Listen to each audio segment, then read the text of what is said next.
निर्माणच झाली पाहिजे. आणि मग चला आता खाजगी संस्था आहेत, इंग्लिश मीडियम आहे, या आहेत संस्था साताऱ्यामध्ये 80 शाळा दिल्यात खाजगी संस्थेकडे टाकायला.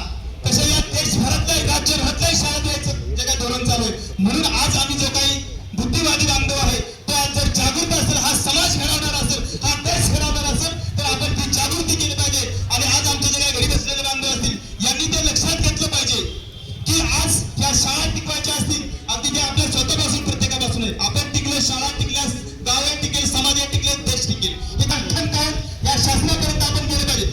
आणि शेवटचं मला उशीर होतेपर्यंत लक्षात घ्या की सुप्रीम कोर्ट आपण म्हणतोय, लक्षात घ्या आदिवासी त्या बोगस शिक्षक सगळेच कर्मचारी असतात, त्याच्यातला सुप्रीम कोर्टाचा निकाल आहे.